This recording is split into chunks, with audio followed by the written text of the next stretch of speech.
इत्युक्तं गिरिजाग्रेहि शिवेन परमात्मना भस्मरुद्राक्षमाहात्म्यं भुक्ति मुक्ति फलप्रदम। श्री रोमहर्षण ऋषि जी तीर्थराज प्रयाग में गंगा यमुना सरस्वती के त्रिवेणी धाम में ऋषियों को रुद्राक्ष और भस्म की महिमा सुनाते हुए और उसका उपसंहार करते हुए कहते हैं, और इधर में भगवान भोलेनाथ भी सुना रहे पार्वती को कि हे देवी, हमने ये रुद्राक्ष के और भस्म की महिमा ये सब कुछ सुनाया, विशेषता रुद्राक्ष की महिमा हमने प्रकट की है, इतना बड़ा महिमा है। तो रोमहर्षण ऋषि जी कहते हैं, इस प्रकार से परमात्मा शिव ने भगवती पार्वती पर अत्यंत करुणावशात लोक उपकार करने के उद्देश्य से, लोगों का हित करने के उद्देश्य से भस्म की भी महिमा बताई और रुद्राक्ष का भी महात्म्य बताया, जो कि भोग मोक्ष रूपी फल प्रदान करता है, भुक्ति भी देता है, मुक्ति भी देता है। शिवस्याति प्रियौ ज्ञेयौ भस्म रुद्राक्ष धारिणौ तद्धारण प्रभावाद्धि भुक्तिर्मुक्तिर्न संशयः। रोमहर्षण ऋषि जी कहते हैं, शिव भगवान को दो अत्यंत प्रिय हैं, अति प्रिय ज्ञेयो, शंकर जी को दोनों अत्यंत प्रिय हैं। जानना चाहिए, बोले कौन कौन? भस्म रुद्राक्ष धारिणौ, भस्म धारण करने वाला और रुद्राक्ष धारण करने वाला, दो जन बहुत प्रिय हैं, अतिशय प्रिय हैं। पंचाक्षर जपासक्तः नहीं, तद्धारण प्रभावाद्धि भुक्ति मुक्तिर्न संशयः। इन दोनों को धारण करने से, रुद्राक्ष को धारण करने से, भस्म को धारण करने से न तो भोग की कमी रहेगी और न मोक्ष की कमी रहेगी। भुक्ति मुक्ति दोनों को दोनों दुर्लभ नहीं रहेंगी, इसमें कोई संशय नहीं। भस्म रुद्राक्षधारी शिव भक्त स उच्यते, भस्म और रुद्राक्ष को धारण करने वाला शिव भक्त कहलाता है और भगवान शंकर भी उसको अपना भक्त मानते हैं। पंचाक्षर जपासक्तः परिपूर्णश्च सन्मुखे, उसी प्रकार से पंचाक्षर मंत्र भी अगर उनको है तब तो फिर कहना ही क्या। भस्म, रुद्राक्ष और पंचाक्षर मंत्र, इन तीनों को भगवान शिव अत्यंत पसंद करते हैं, इसलिए जो लोग इनको धारण करते हैं तो वह परिपूर्ण कहलाता है, समस्त देवताओं का प्रिय बनता है, महादेव तो खुश होते ही होते हैं। बिना भस्म त्रिपुंड्रेण बिना रुद्राक्ष मालया पूजितोपि महादेवो नाभीष्ट फलदायक। और भी कह दिया, रोमहर्षण ऋषि जी कहते हैं कि हमारे विचार से और सारे शास्त्रों के निचोड़ को अगर हम देखते हैं तो हमें यह पूरा विश्वास हो रहा है, महादेव जी की कितनी भी सुंदर पूजा कर डालो, अगर भस्म लगाए बिना किया, त्रिपुंड धारण किए बिना किया, रुद्राक्ष की माला धारण किए बगैर किया और इनको अपनाते नहीं हो तो भगवान भोलेनाथ ऐसे पड़े रह जाएंगे और ठीक है, करने दो जो भी करना है, हमसे कोई लेना देना नहीं, अभीष्ट फलदायक नहीं होंगे, जो चाहिए वो दे नहीं पाएंगे। मतलब शंकर जी के हर पूजा में इन तीनों की अत्यंत आवश्यकता प्रतीत हो रही।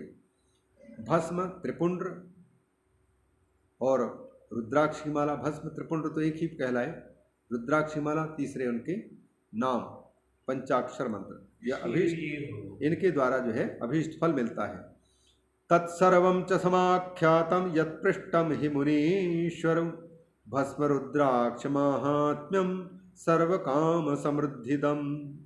हे ऋषियों, आप लोगों ने भगवान शिव के प्रति भक्ति होने के कारण शिव से संबंधित जो जो जिज्ञासाएं की हैं, उन जिज्ञासाओं के समाधान के लिए मैंने भगवान शिव का चिंतन करते हुए आपके प्रश्नों का उत्तर देने का प्रयास किया है। इससे मेरा चित्त परमात्मा शिव के चिंतन में लगा रहा। इस निमित्त भूरी भूरी धन्यवाद के, साधुवाद के आप पात्र हैं और आप लोग भी धन्य हैं जो एकाग्र चित्त होकर के शिव जी के शिव तत्व को श्रवण कर रहे हैं, शिव पूजा के बारे में श्रवण कर रहे हैं, एक एक विधान को सुन रहे हैं, जबकि इसमें कोई कथा विशेष है नहीं, लेकिन फिर भी सुनना यह आसान बात नहीं है। ऋषि लोग हैं तो सुन लिए, साधारण लोग होंगे तो बैठ पाना ही मुश्किल पड़ जाता है। तत्सर्वं च समाख्यातं यत्पृष्टम हि मुनीश्वरं भस्म रुद्राक्ष महात्म्यम सर्व काम समृद्धिदम। सब प्रकार की समृद्धि को, कामनाओं को पूरा करने वाला है भस्म का महात्म्य, रुद्राक्ष का महात्म्य, नाम का महात्म्य। एतद यः शृणुयात् नित्यम। बाबा बार बार जब भाई आती है कहते हैं कि नित्यम शृणुयात्, एकाग्रचित्त होकर के सुने। एतद यः शृणुयात् नित्यम महात्म्यम परमम शुभम। चलो कम से कम बैठे हैं तो को कान में तो आवाज़ पड़ ही रही है। यह कहते हैं नित्य सुनने लायक चीज़ है बाबा। एक बार सुन करके कह दिया अरे सुन डाला है, अब सुनने की जरूरत नहीं है, अब ऐसा नहीं। जैसे दोपहर में भोजन किए तो शाम को ही भोजन करने की जरूरत पड़ती कि नहीं। जैसे हम प्रतिदिन भोजन करते हैं, प्रतिदिन श्वास लेते हैं, उसी प्रकार से ये नित्य ही श्रवण की बात है। जितना सुनेंगे, जितना पढ़ेंगे, जितना चिंतन करेंगे, जिन खो जातिन पाइयाँ गहरे पानी पैठ, गहराई में उतने प्रवेश करते जाएंगे, उतना इसके रहस्य खुलता जाएगा। एक ही बार में कोई भी बात समझ में आती नहीं है। हाँ, ये बार बार सुनने की चीज़ है। कहते हैं एतद यः शृणुयात् नित्यम महात्म्यम परमम शुभम। ये परम शुभ महात्म्य है, इसको जो सुनता है, नित्य सुनता है। रुद्राक्ष भस्मनोर भक्त्या। ये क्योंकि महात्म्य किसका है? रुद्राक्ष और भस्म की महिमा, साथ ही साथ नाम की महिमा है। इसको जो नित्य सुनता है भक्ति पूर्वक तो सर्वान कामान अवाप्नुयात्। सारी मनःकामनाएं पूर्ण होती हैं उसकी। भगवान की जय। यह सर्व सुखम भुक्त्वा पुत्र पौत्रादि संयुतः। इस लोक में जीते जी सब प्रकार के ऐश मौज मस्ती आराम भी उसको मिल जाते हैं। अरे एक साधु साधारण केवल संतों के बीच में घुस गया और कपड़ा ही धारण कर रखा है, न भजन है न सेवा है, बस कपड़ा ही धारण करके संतों के बीच में घुस गया, शंकर जी के भक्तों में शामिल हो गया। नहीं है चलो भाई लगा करके घुस गया, तो उसकी ये महिमा होती है कि देखो आजकल केवल भेष के माध्यम से ही चकाचक साधु संतों के सब जगह बल्ले बल्ले बल्ले बल्ले होता है कि नहीं। छको हलवा पूड़ी खाओ, बढ़िया भंडारा चखो जी, जमात में रहो भगवान शंकर के। तो जब केवल दक्षिणा भी मिल रही और क्या चाहिए, केवल इस वेशभूषा को धारण करने का इतना बड़ा महात्म्य, तो फिर भगवान शंकर का अगर भक्त है तब तो कहना क्या। यहाँ जो चाहिए वो सारे के सारे अवधूतानी भोलेनाथ सब कुछ जुटा करके दिलवा सकते हैं। पुत्र पौत्र समन्विता, बेटे बेटियां नहीं हैं उस कारण से परेशान, पुत्र पौत्र भी दे देंगे भगवान भोलेनाथ। हमारे आचार्य जी तो स्वयं शंकर जी ही हैं। माँ सुदक्षिणा के उपासना आराधना से, शिव आराधना से खुश होकर के शिव स्वयं पुत्र रूप में प्रकट हुए।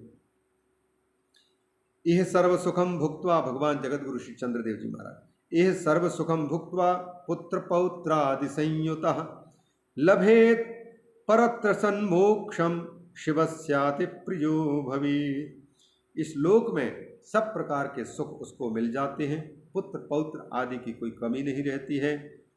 परम लभेत परत्र सन्मोक्षम।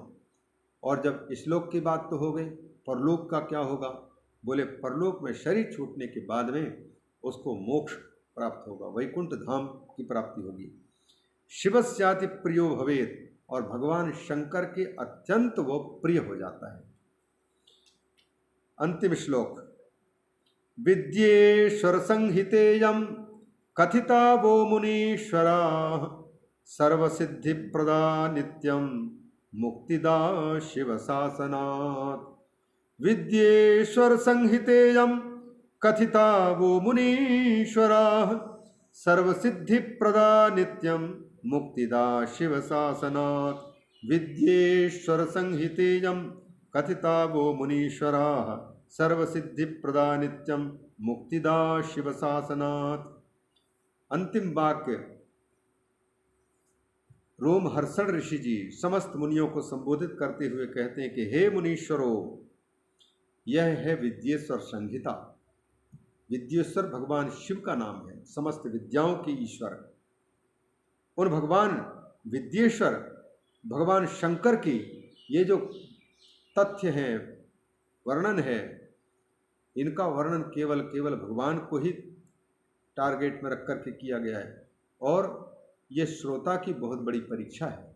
अगर विद्येश्वर संहिता को कह लिया और श्रोता ने सुन लिया तो पहली परीक्षा में वो पास हो जाएगा, और आगे के संहिताओं में रुद्र संहिता, शतरुद्र संहिता, कोटि रुद्र संहिता, उमा संहिता, कैलाश संहिता और वायवी संहिता, उन सब में उसको पास होने का अवसर मिल जाएगा, और श्रोता भी उन सबको सुनने का अवसर पा सकता है। मतलब ये परीक्षा है जिसमें कोई कथाएं नहीं आई, एकमात्र ज्योतिर्लिंग के प्रकट होने की कथा आई, और इसके अतिरिक्त सारी कथाएं इसमें आई ही नहीं। केवल शंकर जी की पूजा के, शंकर जी के एक एक चीज़ की महत्ता, और इन्हीं का बीच बीच में आगे के समस्त संहिताओं में विवरण करते हुए कई बार आख्यान आएंगे, ताकि श्रोता एक बार सुना है, जब आगे जाकर के फिर सुनेगा तो उनको याद आएगा, हाँ यही बात वहाँ भी हमने सुना था। तो बार बार प्रसंगांतर को लेकर के कोई बात सुनी जाती है और कही जाती है, तो जाकर के मस्तिष्क में दृढ़ता के साथ में वो बैठने लग जाती है। ये प्रक्रियाएं हैं शास्त्रों की। तो यहाँ कहते हैं यह संहिता विद्येश्वर संहिता है। ये आप लोगों के सामने हमने कहा मुनीश्वरों, यह विद्येश्वर संहिता सर्व सिद्धि प्रदा, सारे मामलों में सिद्धि प्रदान करने वाली, सफलता प्रदान करने वाली है, नित्य मुक्ति भी प्रदान करने वाली है। ये अपनी तरफ से मैं नहीं कह रहा हूँ, शिव शासनाथ भगवान शंकर जी के ये आज्ञा है।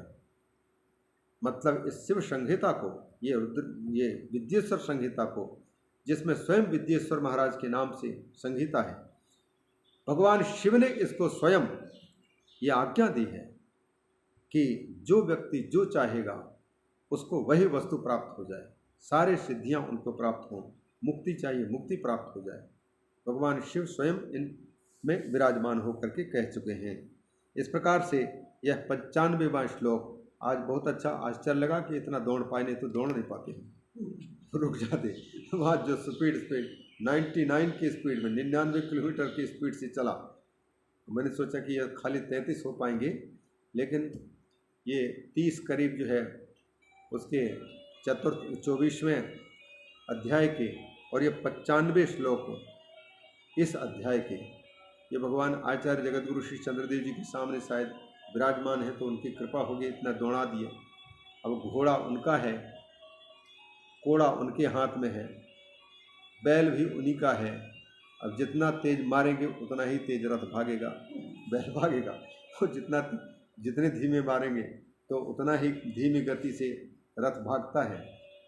तो इस प्रकार से आज ये बहुत अच्छा लग रहा है। कम से कम गुरु पूर्णिमा के एक दिन पहले, वेद व्यास जी की पूर्णिमा मनाने के पहले, व्यास पूर्णिमा कल है, व्यास पूर्णिमा मनाने के पहले ही व्यास जी की रचना, भगवान शिव जी के शिव महापुराण, उसका ये प्रथम 25 अध्यायों वाला ये कम से कम बहुत जल्दी पूर्ण हुआ। हमारी आशा नहीं थी पूरा हो पाएगा, इतना दौड़ लगाया आराम से, और 3-3 घंटे। महाराज जी ने तो 1 घंटे के लिए बातचीत की थी, शाम को 1 घंटा। तो हमने कहा था कि महाराज जी उसमें तो हमको ऐसा लगता है कि ऊँट के मुंह में जीरा, और हम जो है वो कैसे कहाँ टाइम लगाएंगे, और बाकी समय में अगर फुर्सत में रहेंगे तो इधर का चिंतन उधर का चिंतन, उससे बात करो इसके बात करो, इससे अच्छा हमारे समय को सदुपयोग में लाने के लिए कोई ना कोई उपाय मिले। भगवान ने श्रवण, हमारी प्रार्थना अंगीकार की होगी शायद, इसलिए ये जो शिव पुराण के महात्म के 7 अध्याय और 25 अध्याय इस विद्येश्वर संहिता के निर्विघ्न संपन्न करने का सौभाग्य प्राप्त हुआ। यद्यपि ये माइक होती तो और बात होती, और श्रोताओं की उपस्थिति होती तो ये केवल हमारा ही भाग्य नहीं, उन श्रोताओं का भी भाग्य, उनके भाग से और भी बातें आ सकती थी। लेकिन यह विश्वास भी होता है कि श्रोताओं के होने पर फिर वह हम बंध जाते, 1 घंटा ही कर पाते, क्योंकि कोई भी श्रोता इतने लंबे समय तक बैठ न पाते।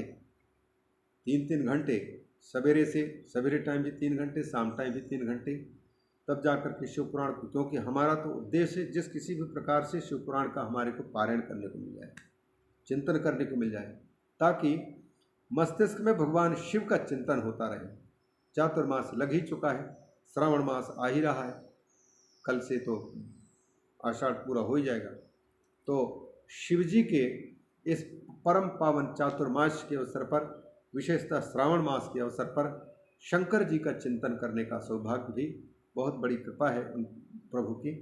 इसी प्रकार के हमें प्राप्त होता रहे अवसर, और जो श्रोता मिले भगवान से प्रार्थना करते हैं कि उन पर भी प्रभु की कृपा बनी रहे, और स्वयं भगवान शिव ही अपनी कथा श्रवण करने के लिए उपस्थित होकर के हमें कृतार्थ कर रहे हैं, ये भावना भी बनी रहे, ताकि वाणी इधर उधर न होने पावे, अपितु भगवान की सेवा में समर्पित करने वाली ये वाणी हो, भगवत सेवा के निमित्त ही वाणी हो। और भगवान जगतगुरु श्री चंद्रदेव जी महाराज और जिनकी यह परम पावन कथा है, उन भगवान शिव सपरिवार प्रसन्न हो और सब पर प्रसन्न हो करके और उनको अपने चरण कमलों की सद्भक्ति प्रदान करें, ज्ञान प्रदान करें, वैराग्य प्रदान करें, साधना जीवन में सफल हो। इन्हीं शब्दों के साथ में वाणी को विराम देते हैं। इति श्री शिव महापुराणे प्रथमायाम विद्येश्वर संहितायां साध्य साधन खंडे रुद्राक्ष महात्म्य वर्णनम नाम पंचविंशोऽध्यायः।